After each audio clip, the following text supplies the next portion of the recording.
നമസ്കാരം.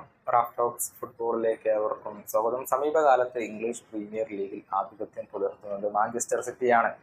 അവസാനത്തെ 4 premier league കിരീടങ്ങളും തങ്ങളുടെ ഷെൽഫിലേക്ക് എത്തിക്കാൻ മാഞ്ചസ്റ്റർ സിറ്റിക്ക് കഴിഞ്ഞിരുന്നു. മാത്രമല്ല, പ്രീമിയർ ലീഗിലെ ഗോൾഡൻ ബൂട്ടിന്റെ കാര്യത്തിലാണെങ്കിലും അങ്ങനെ തന്നെയാണ്. അവസാനത്തെ 2 ഗോൾഡൻ ബൂട്ട് പുരസ്കാരങ്ങളും മാഞ്ചസ്റ്റർ സിറ്റി തന്നെയാണ് സ്വന്തമാക്കിയിട്ടുള്ളത്. ഏർലിംഗ് ഹാലൻഡ് ആയിരുന്നു ഈ ഒരു ഗോൾഡൻ ബൂട്ട് സ്വന്തമാക്കിയിട്ടുള്ളത്.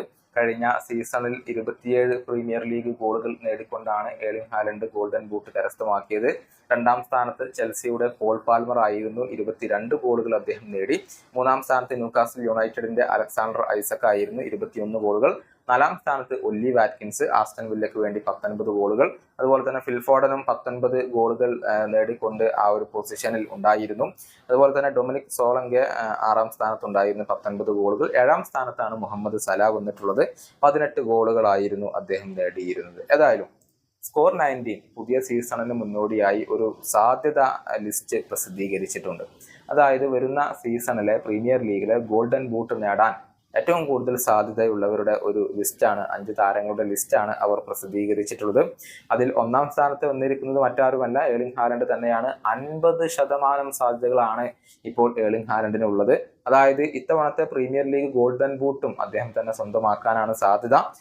2ാം സ്ഥാനത്ത് മുഹമ്മദ് സലായാണ് വരുന്നത്. 8% മാത്രം സാധ്യതകളാണ് മുഹമ്മദ് സലാക്കുള്ളത്.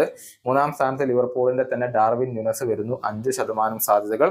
അതുപോലെ തന്നെ ന്യൂകാസിൽ യുണൈറ്റഡിന്റെ ഐസക് വരുന്നു, അദ്ദേഹത്തിനും 5% സാധ്യതകൾ.